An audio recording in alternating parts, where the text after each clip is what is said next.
Hello. Welcome to the 43rd talk in the NOAA Environmental Leadership Seminar Series, or NELS. The goal of these seminars is to share examples of NOAA's role and impact in environmental science by those who lead and make it happen. My name is Allison Burrell, and I will serve as your MC today. We thank the NOAA Science Council for sponsoring these webinars and the NOAA NELS team that make these seminars possible. The members of the team are Katie Poser, Sandra Klar, Robert Levy, myself, and Dr. Hernan Garcia. Just a few seminar logistics. This seminar is being recorded for later viewing. To access closed captions, please click on the CC button at the top of the Adobe Connect screen. In addition, we have a live transcriber, Linda Frost. Thank you for your support. And online attendees are muted, but may post questions in the Adobe Connect Q&A box at any time. It's at the bottom of your screen. And at the end of the talk, we will address as many questions as possible. But today, I'd like to welcome our esteemed guest, Dr. Rick Spinrad, Undersecretary of Commerce for Oceans and Atmosphere and the NOAA Administrator. His seminar is entitled NOAA, the Once and Future Environmental Intelligence Leader for the Nation. Just a little background on Dr. Spinrad. In his current roles, he was sworn in June of 2021. Dr. Spinrad is responsible for the strategic direction and oversight of the agency and its over 12,000 employees, developing NOAA's portfolio of products and services to address the climate crisis, enhancing environmental sustainability and fostering economic development, and creating a more just, equitable, diverse, and inclusive NOAA workforce.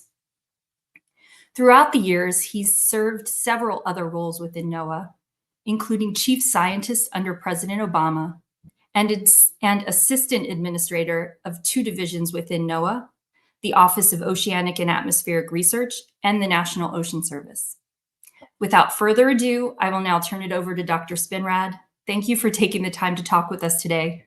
The floor is yours. Thank you, Allison. I really appreciate that very kind introduction. And good afternoon, good morning, perhaps good evening for some.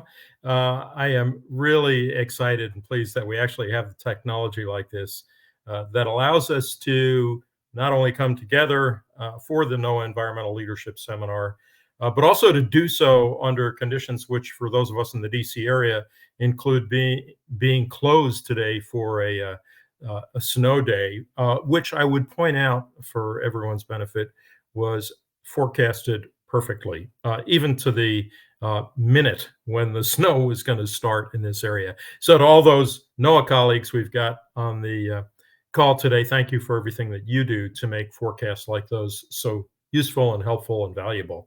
Also, thanks to all the colleagues. I had a chance to look at the registrants. Thank you all for registering for today's seminar. I noticed colleagues from all over the world, people I've worked with for literally decades. So I'm honored that you've joined us today.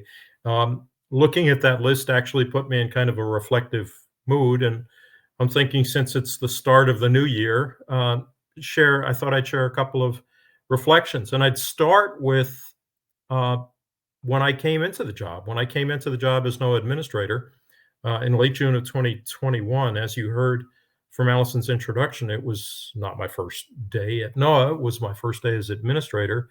And I found a letter in the drawer from my predecessor, Dr. Neil Jacobs. And of course, Neil didn't know who the next administrator was going to be when he put that letter in the drawer. And he advised me, the letter said, to the next NOAA administrator, just remember, people are your best asset. And I had to laugh when I saw that because while I really appreciated the sentiment, this advice was something that I was well aware of. I knew that, which was, in fact, a major reason why I was delighted to be able to come back.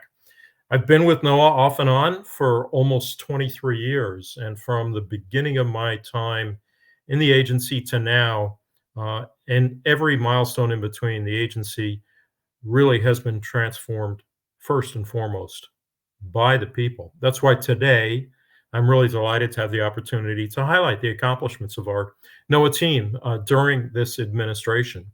Just a few weeks ago, we put out an accomplishment report titled Investing in America, NOAA's Science, Service, and Stewardship in Action. It's really an amazing piece of work that encapsulates really nicely uh, what I would characterize as an unprecedented 4 years of groundbreaking achievement and meaningful progress. We also put out a video which provides a snapshot of some of our biggest moments. And as a special treat today, we're going to go ahead and play that video right now. Every day, NOAA touches the lives of all Americans, supporting public safety and sustainable commerce, providing for life-saving weather prediction, safe navigation, a viable seafood industry, and disaster mitigation and response. The incredible professionals at NOAA are responsible for these services and more, along with environmental stewardship and world-class science that shapes so many aspects of our lives. Over the last several years, I've witnessed this team do exceptional, even previously unimaginable things in the face of unique challenges. Team NOAA also embraced extraordinary opportunities, like the unprecedented $6 billion in new investments that we're using to build a climate-ready nation. Thanks to this funding, we've restored thousands of acres of habitat and waterways, helped people across the country make climate-smart investments in their communities and coasts, and improved the climate data and services that we provide to decision makers, families, communities, and businesses. We've designated more national marine sanctuaries than any other 4-year period in our history, thus protecting the marine environment and stimulating local economies. We've also helped permit the most offshore wind renewable energy projects in history. Our ability to predict severe weather has taken a significant step forward with investments in high-performance computing power and new satellites.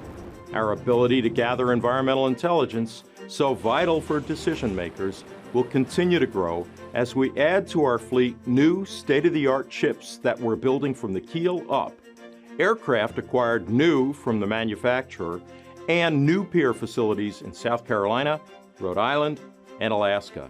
And as always, our dedicated workforce is central to executing these advancements. We've provided unparalleled support to tribal nations and underserved communities to bolster resilience in the face of climate change. We've provided tools to community leaders facing sea level rise and other challenges like excessive heat. And we've recommitted ourselves to equity and making our own NOAA workforce reflective of the nation we serve.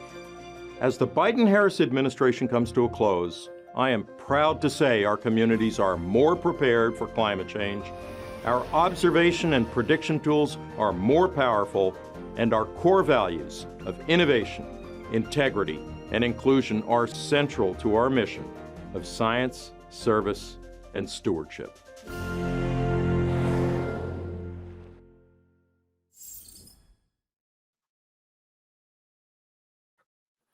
So thank you. Sorry for the buffering problems. I think that's just testimony to the fact we had so much great stuff. It was too much even for the internet to handle.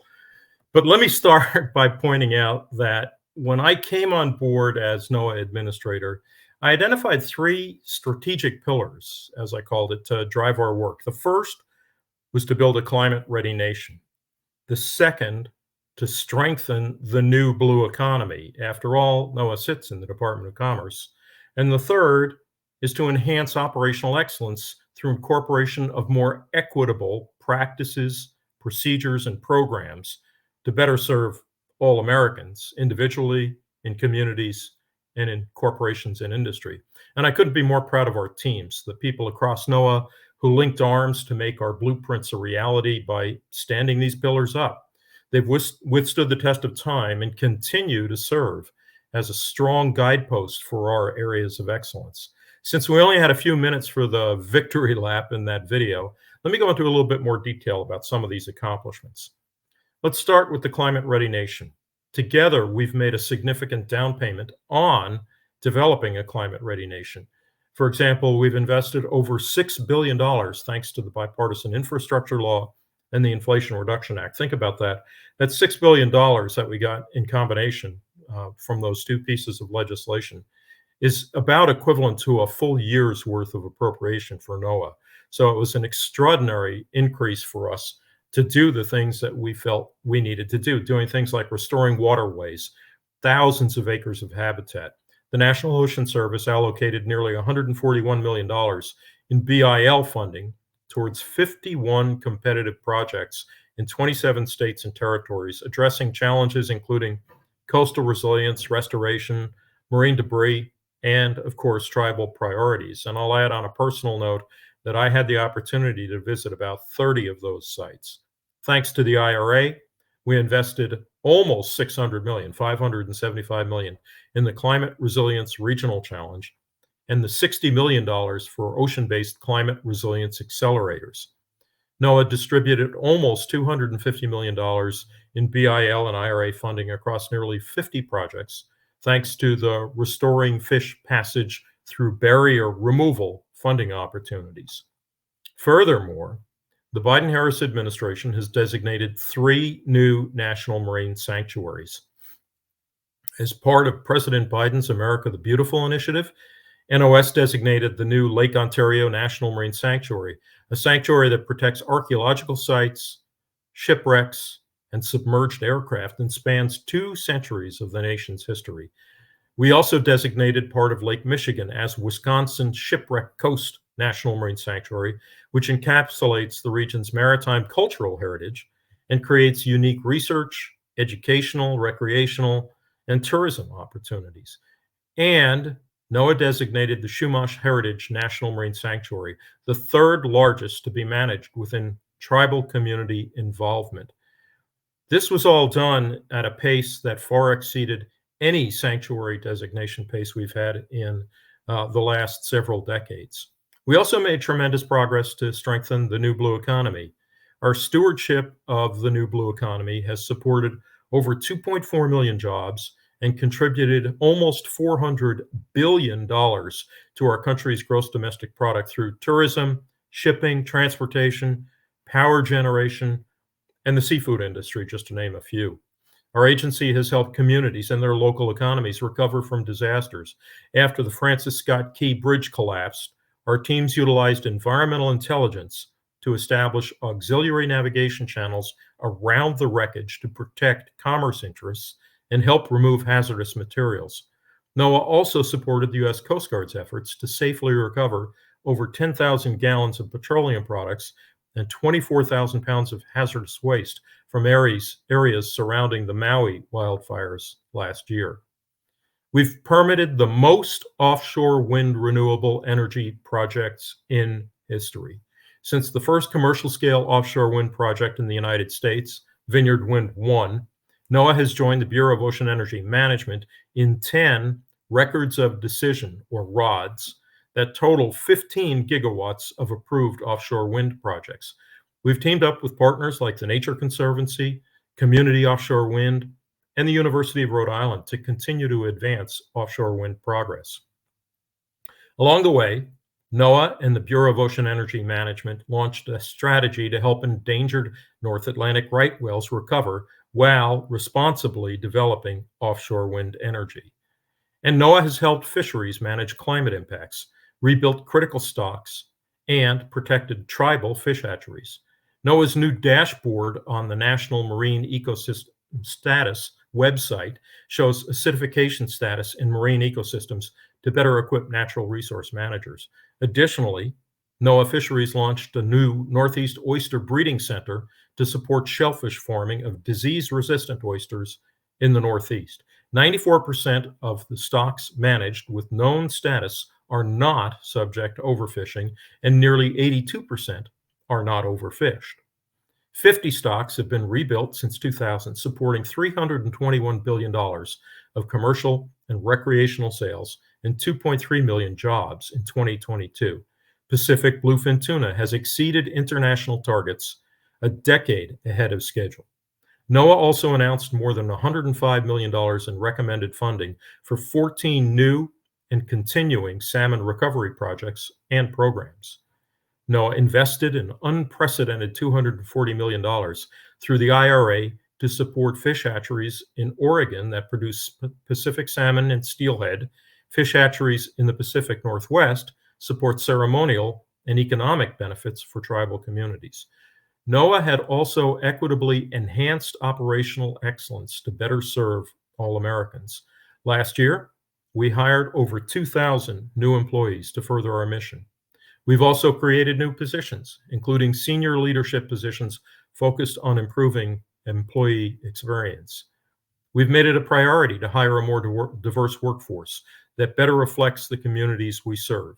And those steps like rolling out our equity framework, NOAA leadership has combined internal and external work to center equity in our approach to scientific integrity.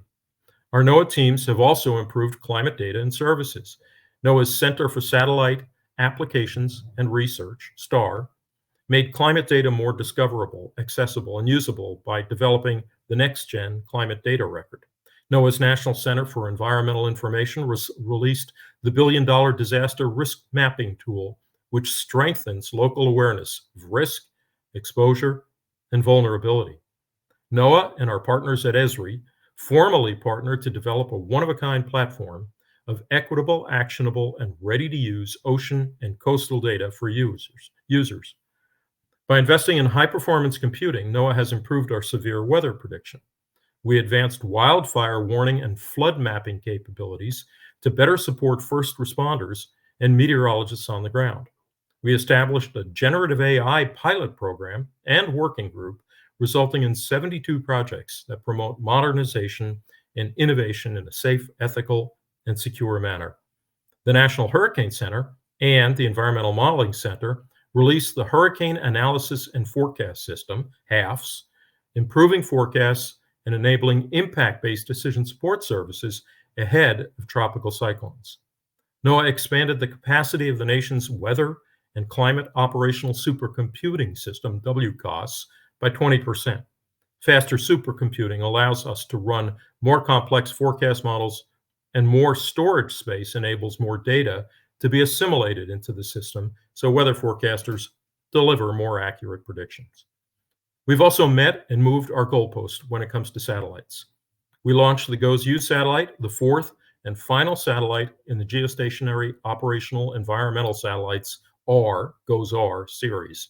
GOES-U, which is now GOES-19, features NOAA's first ever solar coronagraph, an instrument that will provide coronal mass ejections imagery to monitor the outer layer of the sun and help detect large solar eruptions. NOAA also launched the JPSS-2 satellite, now NOAA-21, the third of 5 satellites in NOAA's latest generation of polar orbiting satellites. It monitors weather forecasts, extreme weather events, and climate change impacts globally.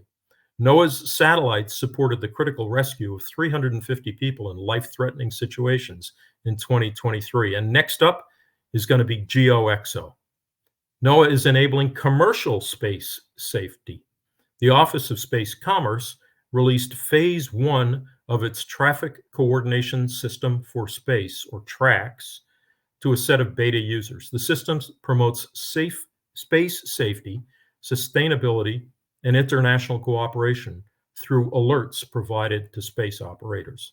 NOAA has brought a new generation of ships and aircrafts to the fore. NOAA awarded a $625 million contract for 2 coastal mapping and charting research vessels, named Oceanographer and Discoverer.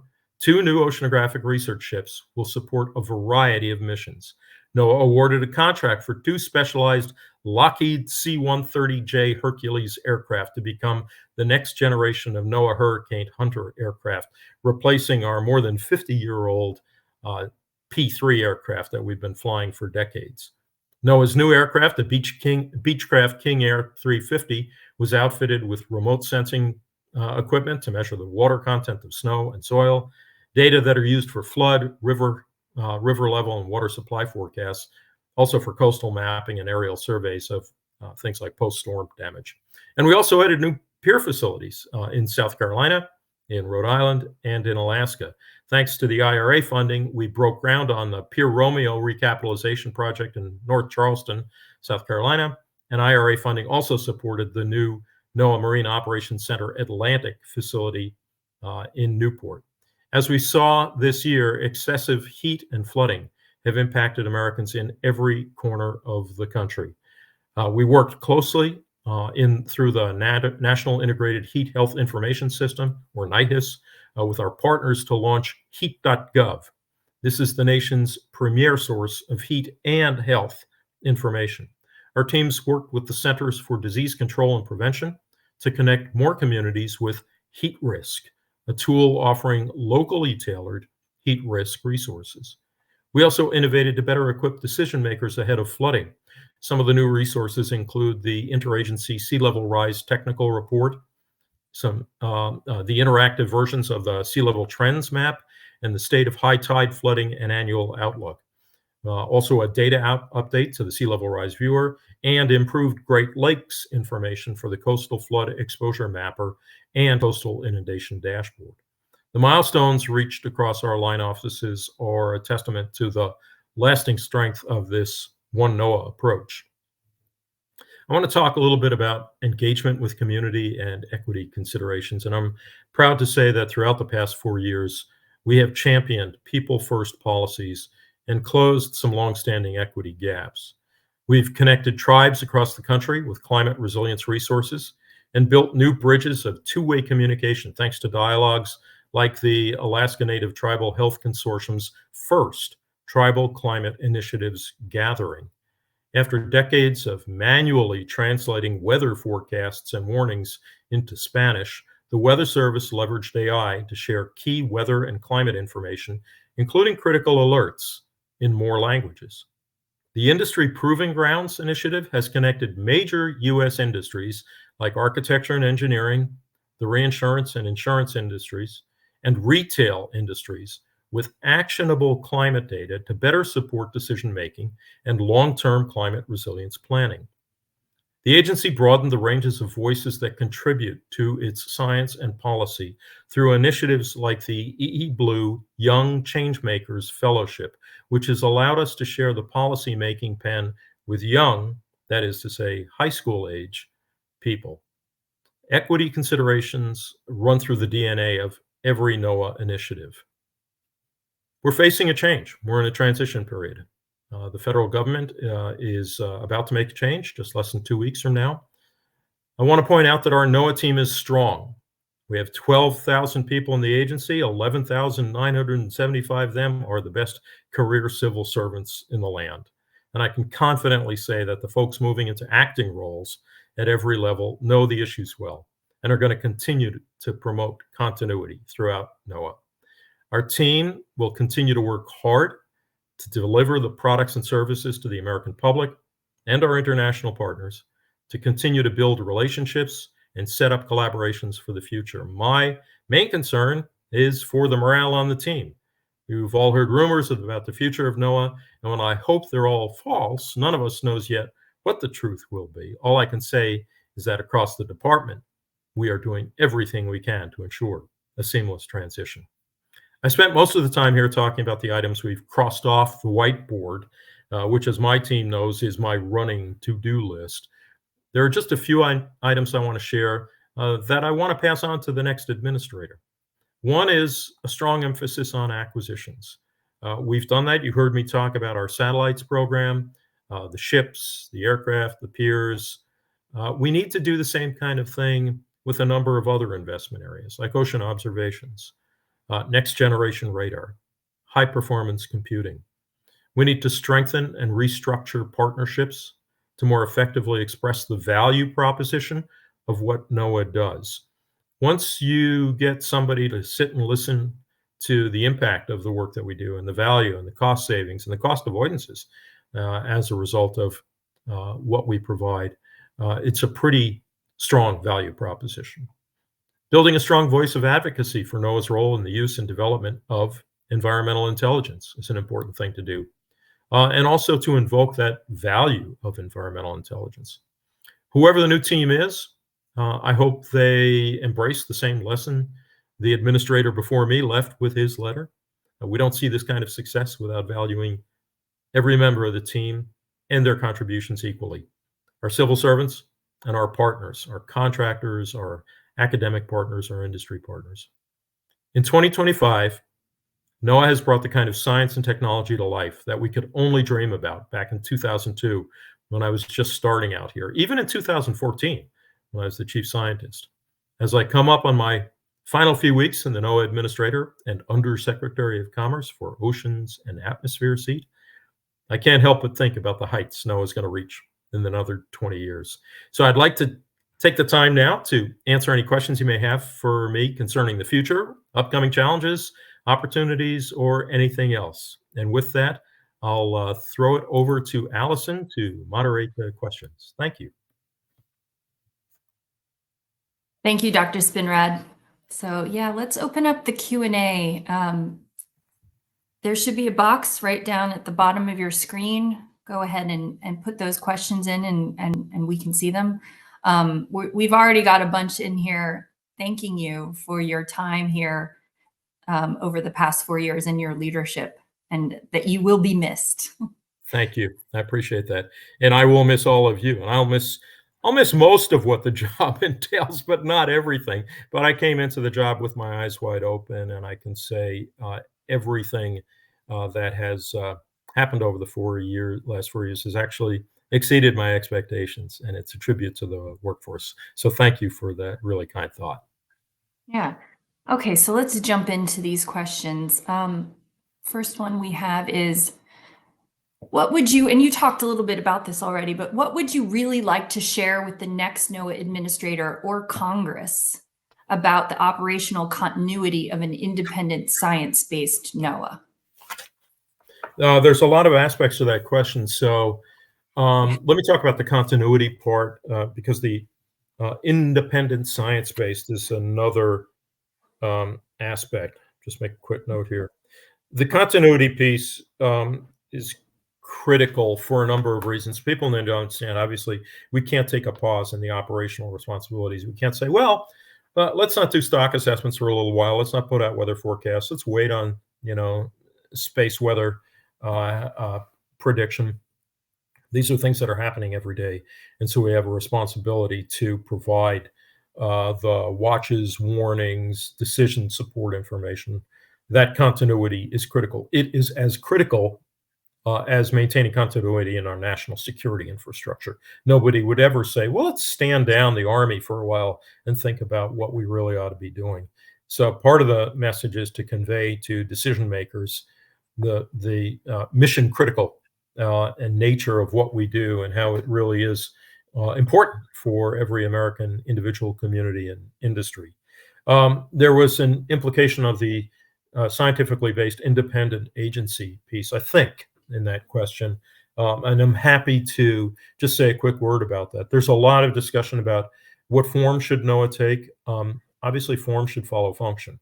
And rather than discussing how we move the boxes in the wiring diagram, my recommendation to the next administration writ large and Congress is think about what we need to do to provide American communities, individuals, and industries the best environmental intelligence and products and services. And I would say there's things where we need to strengthen what our partner agencies do with what we do, and define what that looks like. And if the answer is, hey, you've got to do this as an independent agency, then look at what that means. There's pluses and minuses to doing something like that.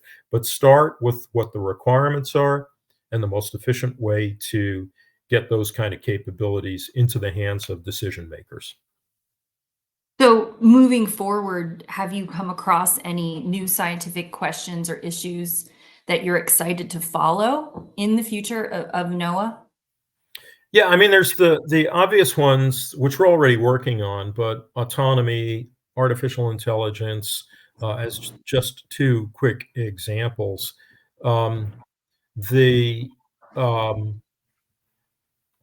that we're doing in those areas, I would say, are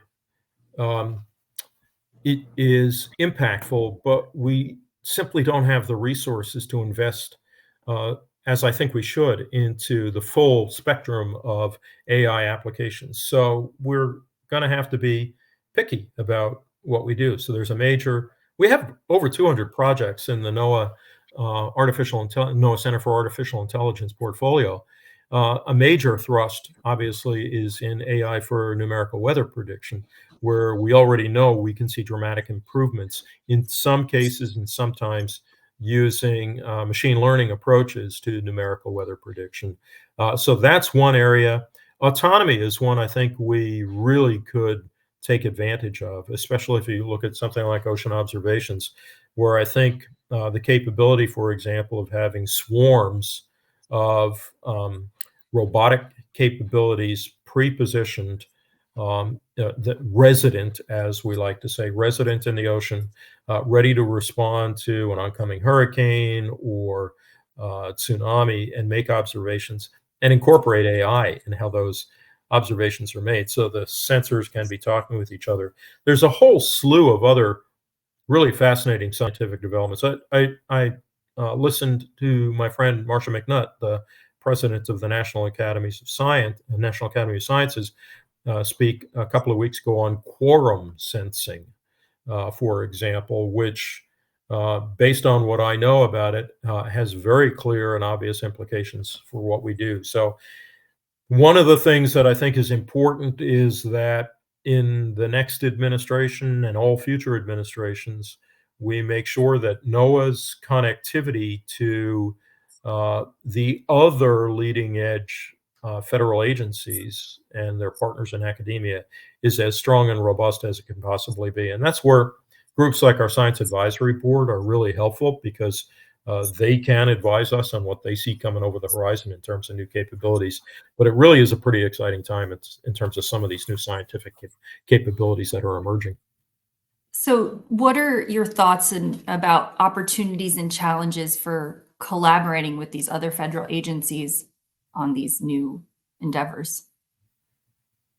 Yeah, I think, especially in the arena of climate, 4 years ago, I think it's strong.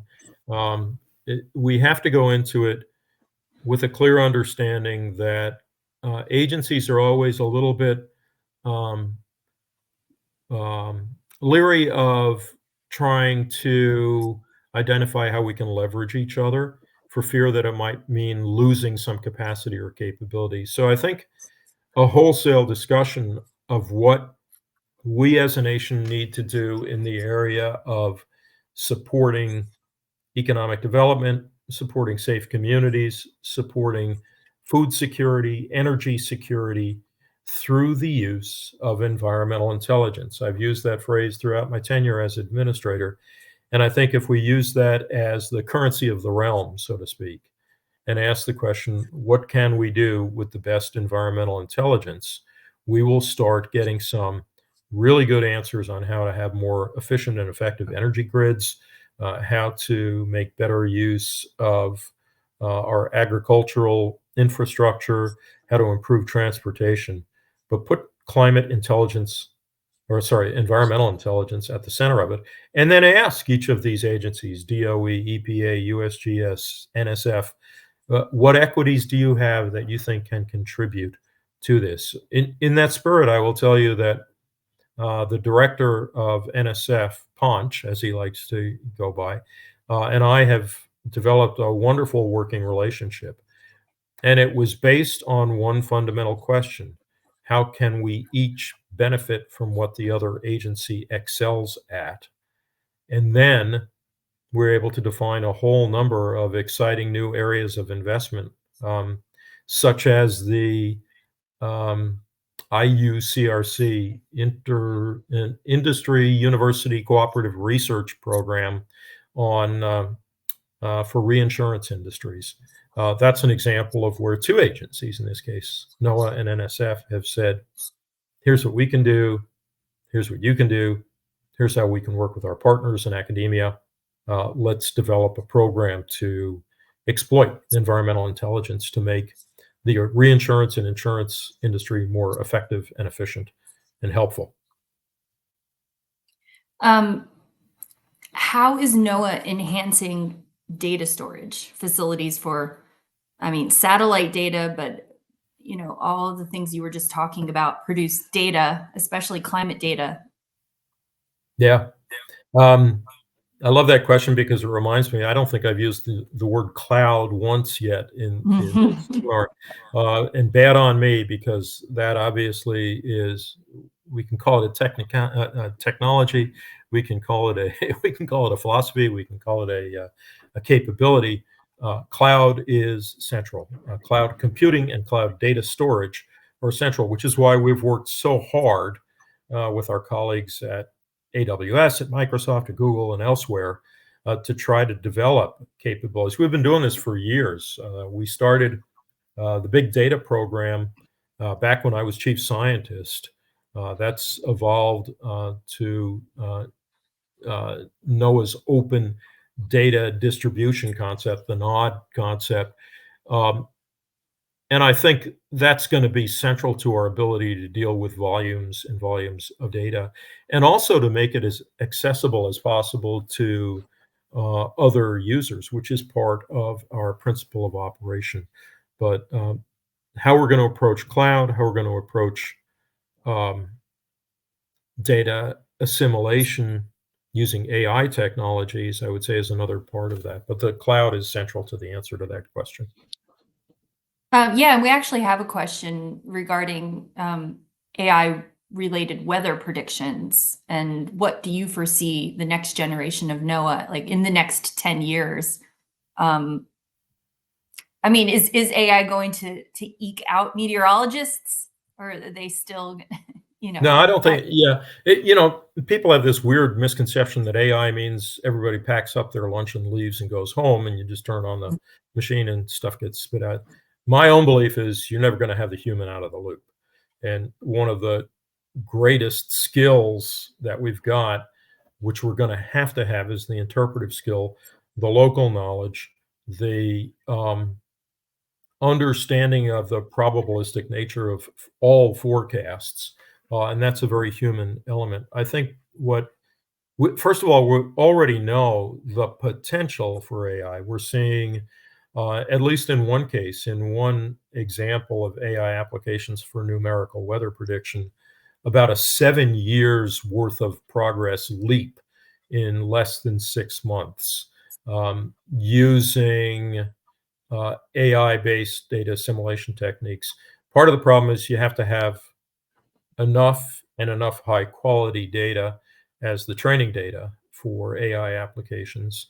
And there are some cases where we may have enough, there are others where we do not. Not all weather systems are the same, for example. So my take on this is that we're relying heavily on our research partners and our own researchers inside the agency to demonstrate the art of the possible with respect to AI. But as with almost any new application in NWP, we are an operational agency. And in effect, until we can see that the performance is, as close to 100 out of 100 successful capability, we have to be very careful about operationalizing. So I think this is less about the research associated with AI and more about our risk tolerance for transitioning new capabilities into operations.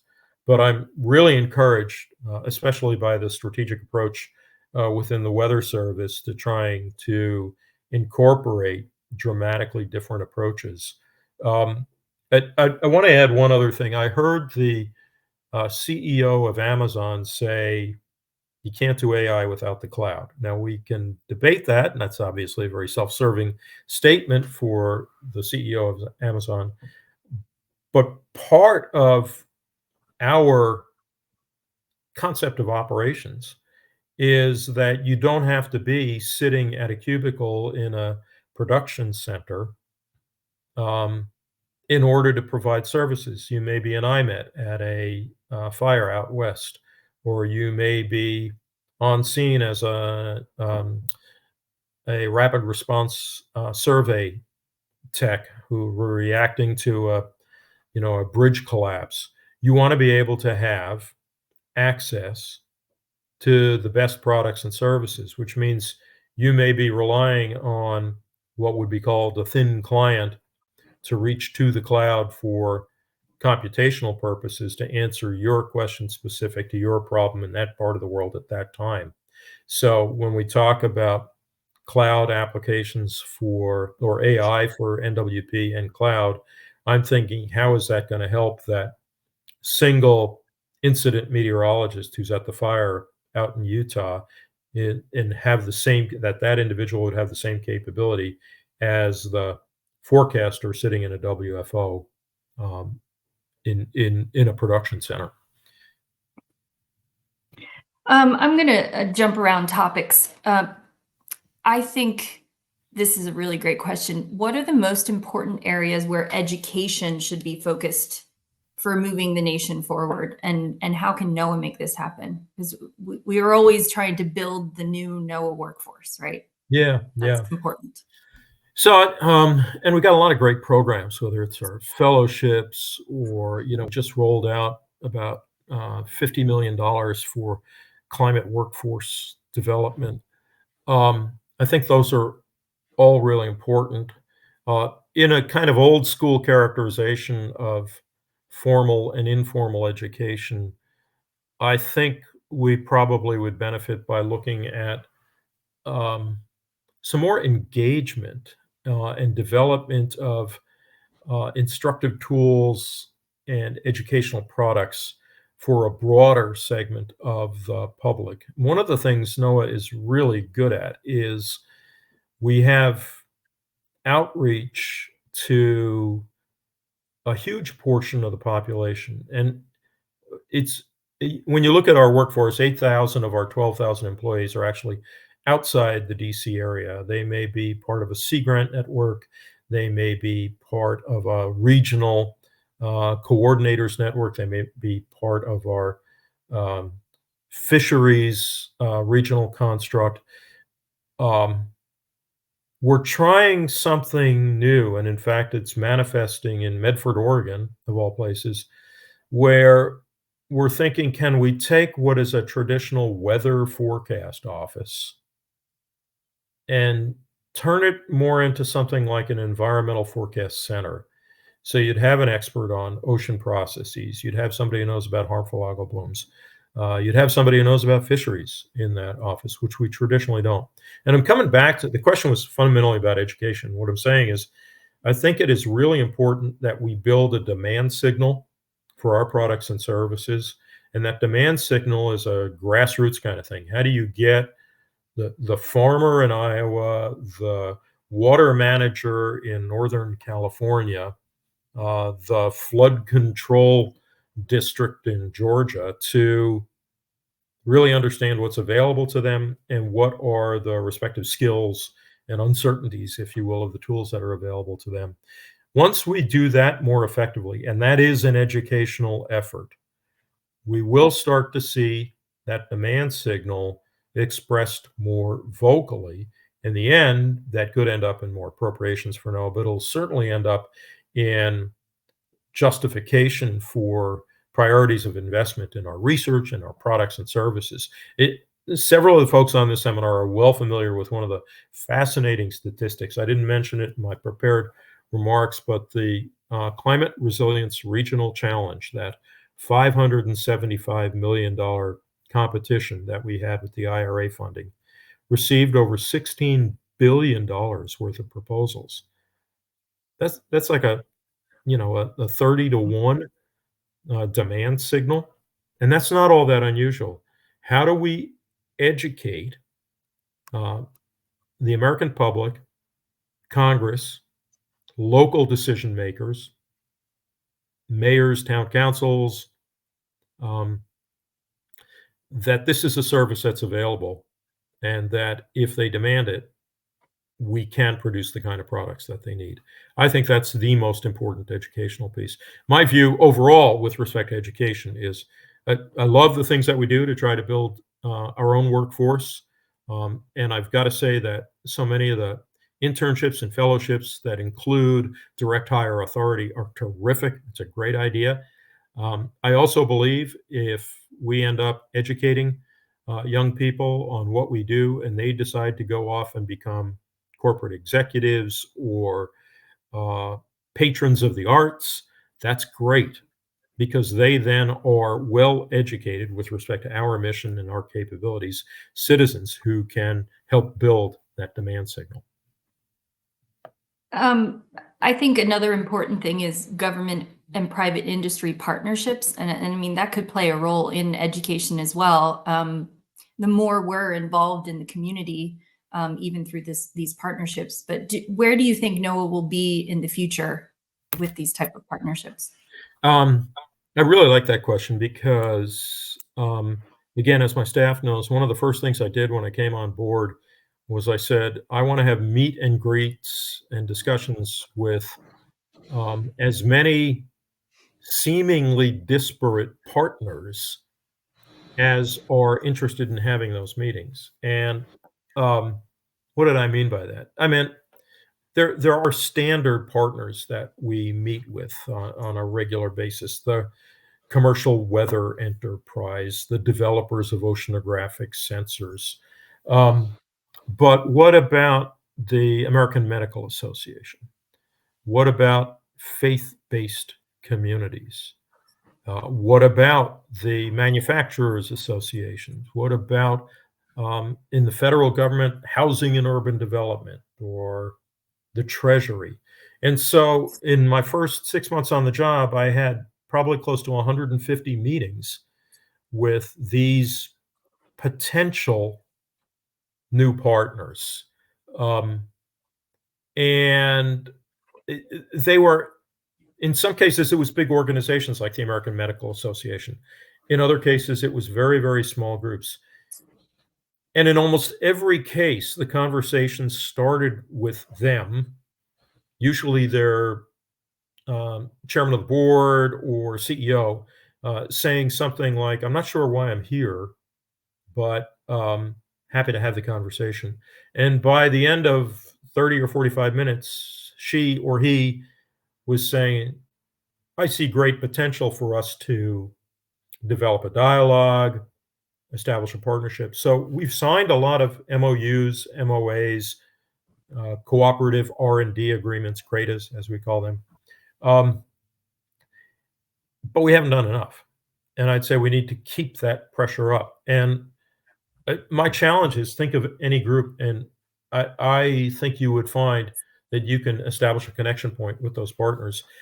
So, for example, the climate mayors, I was 3 years into the job before I had a meeting with the climate mayors, and I remember, kind of hitting myself in the head and saying, "Duh, why didn't we do this one sooner?"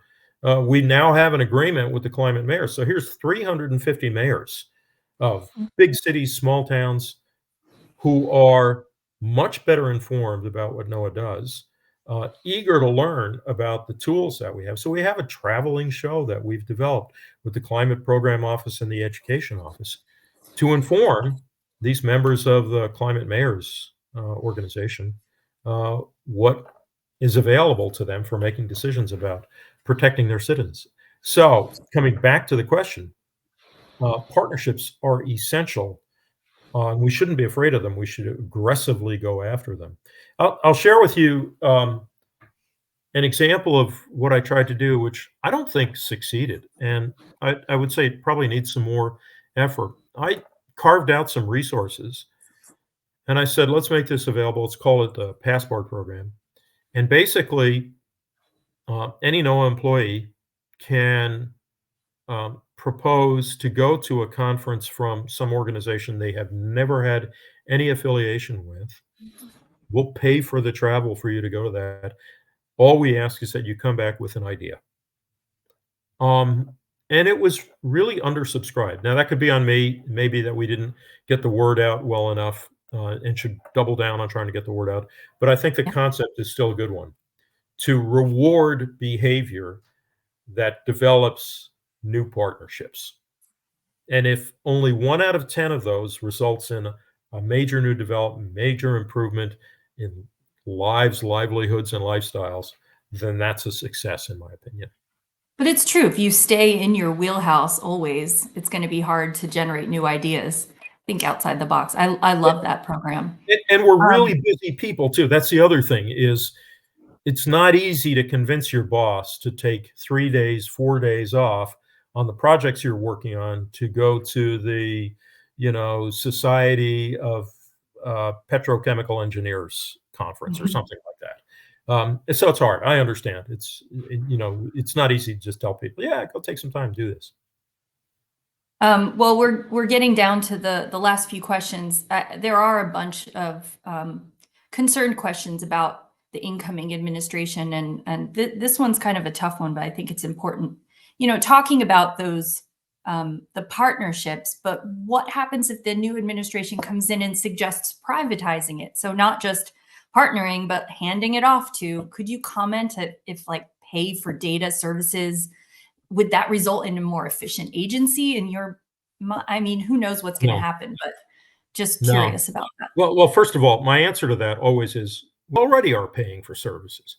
What you're talking about is paying twice for the services. Right, I mean, the right. American public is paying. It costs every American 6 cents per day to get all this stuff that I talked about in my opening comments. The idea of privatizing is, I believe, a non-starter. It sounds really interesting, but I wouldn't just wave it off. Don't get me wrong. I do think that may have legs and there may be some discussion. What I have been trying to convey to folks is we have three weapons, if you will, or three tools is a better way to describe it. One is just the quality of the workforce. The 12,000 NOAA employees and roughly 12,000 contractors we work with are the cream of the crop, scientifically, technologically, in terms of understanding how to build programs. So that already means you're getting a good product, getting good value on your investment. The second is the demand signal. If you turn to the farmers in the Midwest and say, guess what, you're now going to have to pay some surcharge. Many of them are already paying for some services, but you're going to have to pay a surcharge. And oh, by the way, there's no guarantee you're going to be able to get what you want, because if you're a niche market, there may not be a provider of that. Build up that support base. And the last part is some of our strongest supporters, quite honestly, are members of Congress. I have had so many conversations, regardless of which side of the aisle. I could give you names of members of Congress who are staunch conservatives and strong liberals.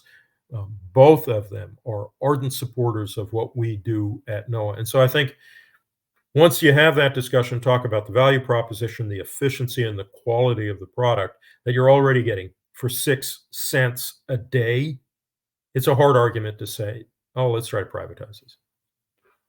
Well, and if things were to be privatized, is there any concern that scientific integrity would not be a foundational value in the near future? It's like any other market, right? Let the buyer beware at that point. And there's going to be people, I would actually argue one of the reasons why we need to establish a national climate service right now, or at the very least, the clearly defined authoritative federal source for climate products and services, is because there is a propensity for charlatanism right now. There are people, and I've met with them, who will offer to sell you whatever you want. You want a 5-year projection of precipitation at a kilometer resolution on a every 6-hour basis, 5 years out. Sure, I'll sell that to you. And that's the problem, is there's no consumer protection structure for environmental intelligence right now. So your question is spot on. We could face real issues with regard to questionable products and services. So what can the staff at NOAA, all these 12,000 employees and all of our partners, what can we do during this transition into the new administration? Do you have any sage advice and parting Yeah, words? I have been saying, and I've been quoted in some interviews as saying, stay the course, keep doing what you're doing, for starters, because you're doing great work and it is of value. Nobody is questioning the value of the work that NOAA does. There's demands for more of what we do. The second thing is trust your leadership. We've got great senior career folks, the line office AAs, the staff office directors, Admiral Hahn taking over my job on the 20th of January, and all of the acting career folks in these leadership positions understand the arguments that need to be made. The other thing, though, is when you have the opportunity, if you're a bench scientist, if you're working out in the field, when you have the opportunity to go talk to your local town council about what NOAA has to offer, do so. Even if you're not in that area of expertise, recognize you have resources. We have regional coordinators throughout the country. They know where to go. Find out who they are, call them up and say, is there a way I can talk to my local staff in my community about their interests in heat protection and what tools are available? And I think that, and it gets back to my point about build the support base, keep producing the highest quality work that you are, and trust the leadership because they're strong and effective. And we are getting a lot of questions about what you're going to do next. Could you give us any hints or any plans? What your next? I really appreciate that. Thanks for your concern about my welfare. I appreciate that. I have no specific plans. I am not looking for a job. I actually just turned 70 last year, which, oh, by the way, makes me the oldest NOAA administrator ever. I still feel like a teenager most of the time. Some of you know when I left as chief scientist, I started to walk across the country, got about a third of the way, and then got injured. I don't have a plan for picking that up just yet. I still need to get back in shape, I think. But I feel like still got some juice and I want to contribute. So I'm probably going to end up being an advisor, maybe serving on boards, that kind of thing. But as so many of the people on this call know, once you get environmental science, environmental policy in your blood, you can't get it out. And I've been doing this for almost 50 years now, and I just have a passion for it. So I will keep doing it. I can pretty much guarantee you I'm not coming back to NOAA. I've done every job at NOAA that I thought I might want to do, but there are still some other jobs I might want to do. I might want to get out in the field at some point, but no plans to do anything. And I told my wife that I will not say yes to anything for at least 3 months. Well, thank you so much for your candor in answering all of these questions. I'm just curious if you have any last words that you'd like to share with everyone before we close. I'll close where I started. First of all, Allison and the whole team who put this together, the Science Council and all the organizers. Thanks for the opportunity to chat, especially your questions. Welcome. No surprise, I knew they'd be great. This agency is about our mission and about our people. And we often talk about mission first, people always. For me, that's at the heart of what we do. And I think the American public is benefiting from everything that you do and will. I am confident that the NOAA mission and structure will not only persevere, but it will actually be strengthened in the future because of the value of everything you all do. So thank you. As a taxpaying citizen, thank you for everything you do. Thank you so much, Dr. Spinrad, for taking time out of your busy schedule for this interesting and informative seminar. And we also thank you for your leadership as the 11th NOAA Administrator. Thank you. It's been a pleasure. Thank you. This seminar recording will be made available on our NELS website page in a few days. Have a good afternoon.